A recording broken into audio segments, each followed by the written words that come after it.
Assalamualaikum warahmatullahi wabarakatuh. Hai everyone. Perkenalkan kami dari kelompok 13 yang beranggotakan saya sendiri, Rindiani Oktaviana, dan teman-teman saya yaitu Lydia Putri Permatasari, Putri Listika Wulandari, dan Irpin Alwiansah Pak Pahan. Di sini kelompok 13 akan mempresentasikan materi tentang menerapkan nilai-nilai dalam pendidikan karakter.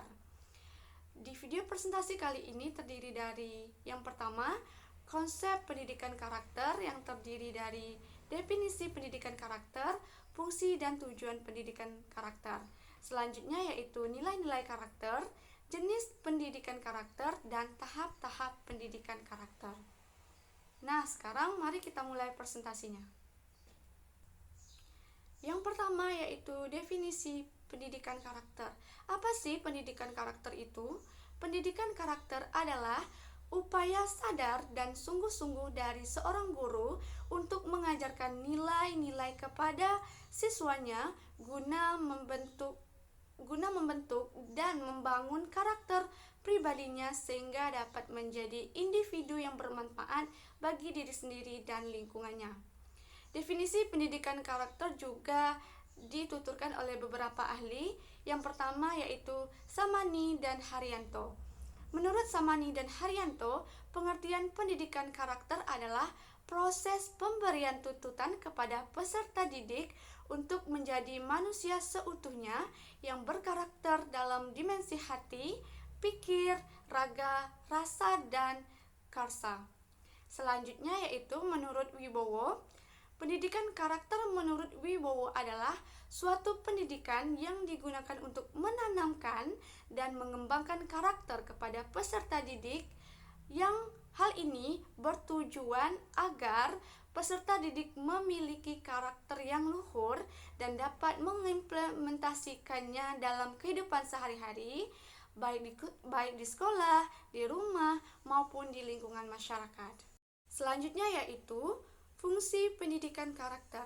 Secara umum, fungsi pendidikan ini adalah bertujuan untuk membentuk karakter seorang peserta didik sehingga menjadi individu yang bermoral, berakhlak mulia, toleran, tangguh, dan berperilaku baik.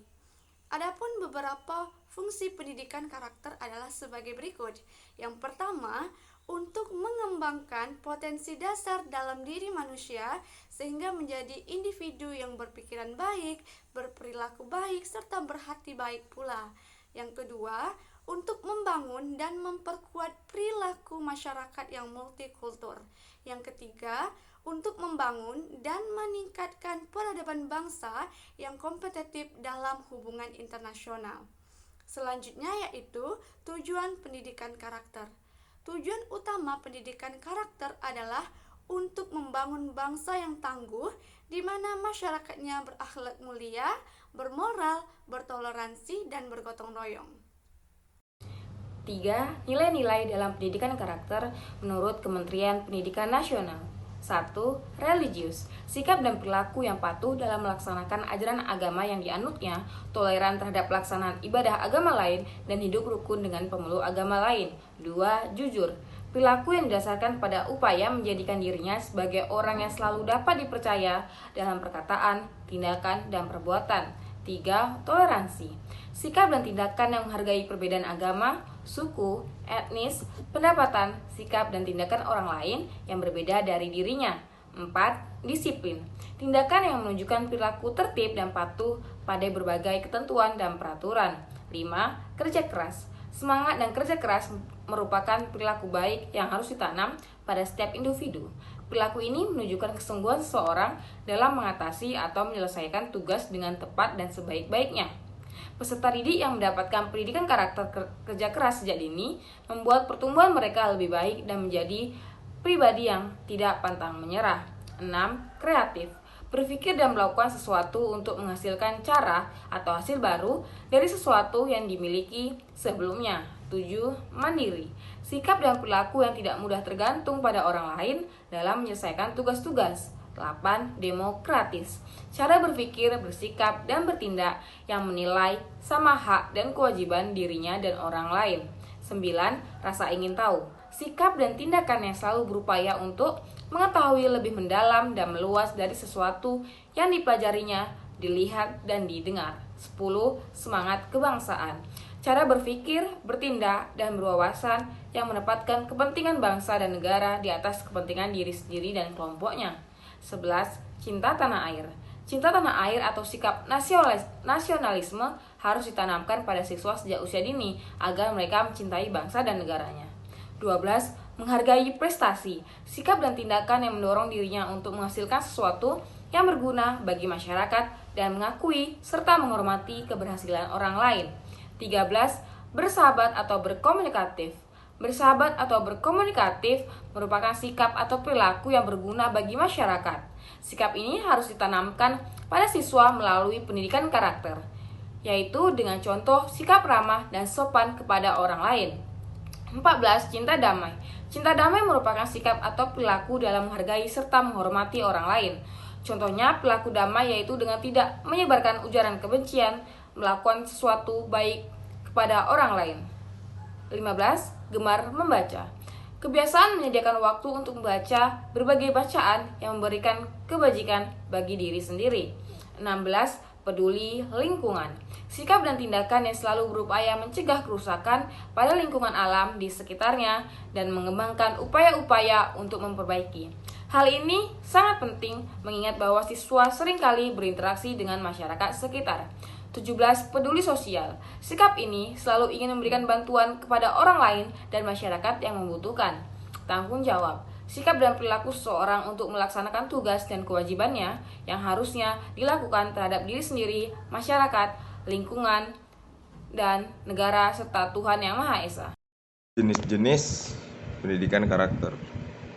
Ada 4 jenis karakter yang selama ini dikenal dan dilaksanakan dalam proses pendidikan, yaitu pendidikan karakter berbasis nilai religius, merupakan perilaku atau sikap yang taat dan juga patuh dalam melaksanakan segala yang diperintahkan oleh agama. Bisa hidup dengan rukun dan berdampingan dengan pemeluk agama lainnya, serta bersikap toleransi pada siapa saja yang melaksanakan ibadah lainnya. B.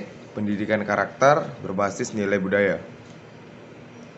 Pendidikan karakter berbasis nilai budaya adalah pendidikan yang mengembangkan nilai-nilai budaya dan pendidikan karakter pada diri peserta didik yang berupa budi pekerti, Pancasila, keteladanan tokoh-tokoh sejarah dan para pemimpin bangsa, sehingga menjadi dasar bagi mereka dalam berpikir, bersikap, bertindak dalam mengembangkan diri sebagai individu, anggota masyarakat, dan warga negara.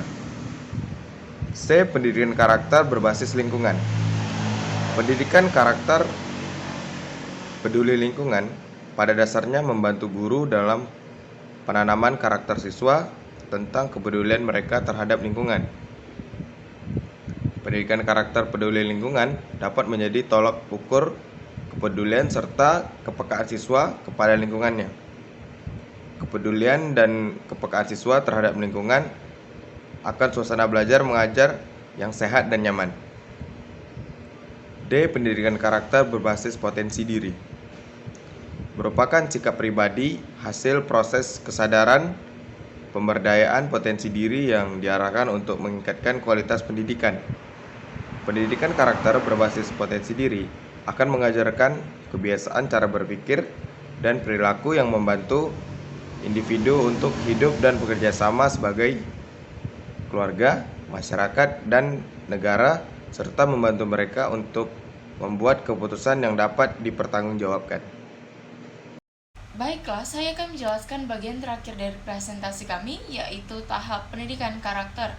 Pendidikan karakter dapat diklasifikasikan ke dalam 5 tahap.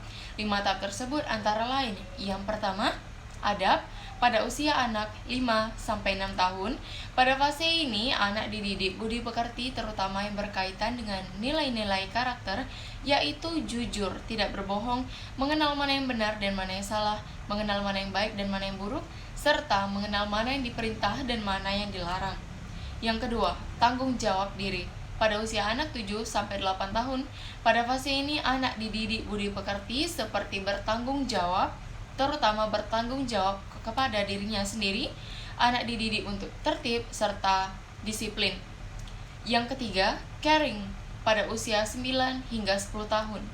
Setelah anak dididik tentang tanggung jawab diri, maka selanjutnya anak dididik untuk memulai peduli pada orang lain, terutama teman-teman sebaya yang setiap hari ia bergaul.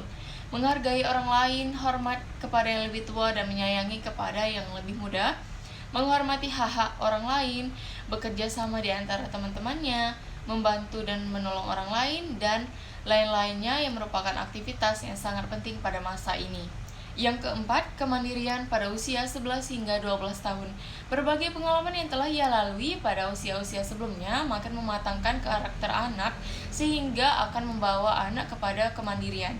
Kemandirian ini ditandai dengan kesiapan dalam menerima risiko sebagai konsekuensi tidak menaati aturan. Kemandirian ini juga berarti bahwa anak telah mampu bukan hanya mengenal mana yang benar dan mana yang salah, tetapi anak telah mampu membedakan mana yang benar dan mana yang salah, mampu membedakan mana yang baik dan mana yang buruk, serta pada fase ini pun berarti anak telah mampu menerapkan hal-hal yang menjadi perintah atau yang diperintahkan serta yang dilarang. Dan juga mereka memahami konsekuensi resiko jika melanggar aturan. Dan yang terakhir yaitu bermasyarakat pada usia 13 tahun. Tahap ini merupakan di mana anak dipandang telah siap memasuki fase bermasyarakat. Anak dapat bergaul di masyarakat dengan berbagai pengalaman-pengalaman yang dilalui sebelumnya. Setidaknya ada 2 nilai penting yang harus dimiliki anak walaupun masih bersifat awal atau masih belum sempurna, yaitu integritas dan juga kemampuan beradaptasi. Baiklah, sekian presentasi kami dari kelompok 11. Memohon maaf bila terdapat kata yang salah, dan jika teman-teman mempunyai pertanyaan bisa mengajukan kepada tim kami. Terima kasih atas perhatiannya. Wassalamualaikum warahmatullahi wabarakatuh.